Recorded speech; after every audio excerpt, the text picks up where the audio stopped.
Hey guys, it's Jennifer from Live, Laugh, Love to Read. Today I'm doing a book review on The Bookstore on the Beach by Brenda Novak. So I'm giving this book 3.5 stars. It just wasn't that great. It might be the author. I think I've read her before, and hers are kind of, iffy. But I needed it after I read, I forget what it's called.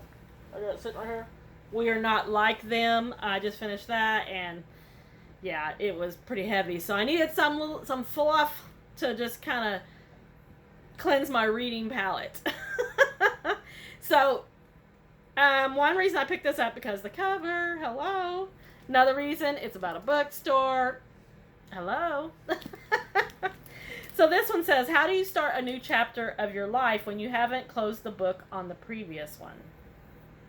18 months ago, Autumn Novak's husband went missing. Her desperate search has yielded no answers, and she can't imagine moving forward without him. For the sake of their 2 teenage children, she has to try.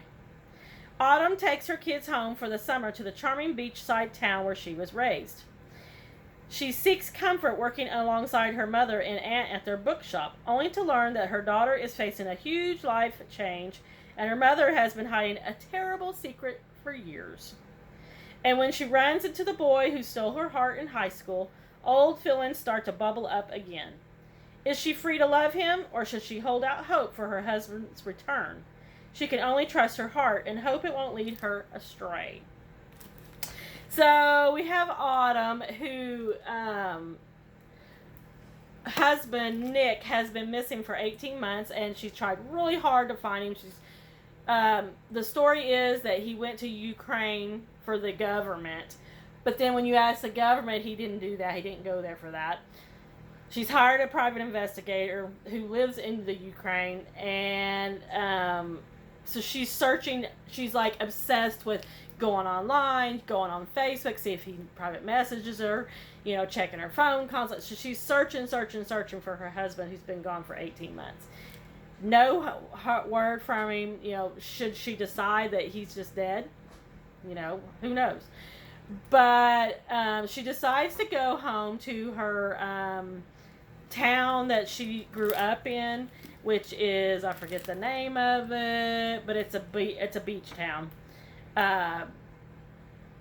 And her mother and her aunt own a bookstore right on the beach, and so her mother also owns a cottage on the beach. So they go, her and her teenage children, who are Caden and yeah, her daughter. I can't think of her daughter's name. Anyway, so they go there for the summer, and while they're there, they all start healing, and they start kind of deciding that Nick is probably not going to come back.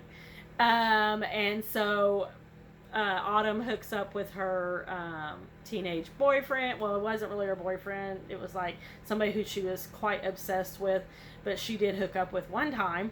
But he actually had married someone else who actually is now in prison because she stabbed him because she was jealous, even though there was nothing to be jealous about. So we've got that little bit of a storyline in here. And then we have Mary, who is Autumn's mother, who has a deep, dark secret.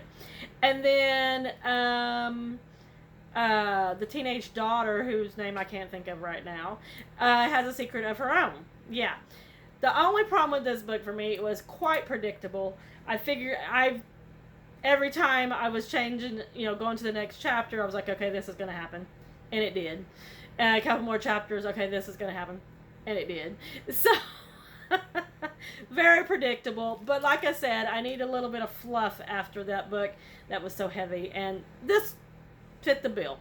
I mean, I like the scene. I like the setting. I like they were in a beach town. They were to the beach a lot to swim, to run on the beach. And there was a bookstore right on the beach. I mean, I love that part of it. And they talked a lot about her growing up being a small child and going to work with her mom at the bookstore, and then working there when she was a teenager, and and now she watches the store for her mom and her aunt while she's there for the summer. So there was a lot about the bookstore in this book, which I loved.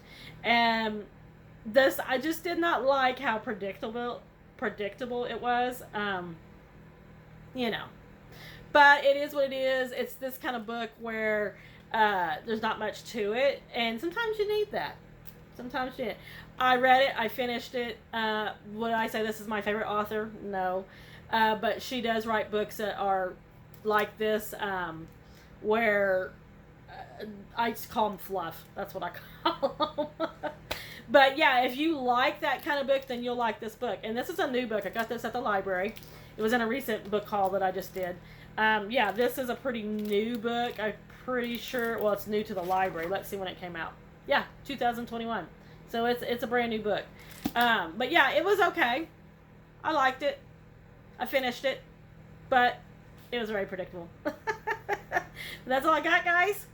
Don't forget to like and subscribe. And don't forget to chat back for more book videos and little free library tours coming up soon. And let me show you my Christmas sweater. So now that it's at the day after Thanksgiving, it's time to wear the Christmas sweater. Let's see if I can show you. I'm going to stand up so you can see it. Oh. And it's so cute. Look at it. Isn't it cute? So cute. I've had this sweater for, I don't know, more than 5 years, I'm sure. Got it at the thrift store or Goodwill. It was probably the thrift store. But it's real thin, which I like. I used to wear it to work when I worked at I worked at a grocery store. I worked there for 20 years. I've retired from there, but I used to wear it there for my Christmas sweater because they allowed us to wear a Christmas sweater with our uniform when it became closer to Christmas. So I would wear this one, and everybody's like, I love your Christmas sweater because it's different, and I like different. Why be like everybody else when you're not, right? That's what I say. All right, guys, I'll see you next time.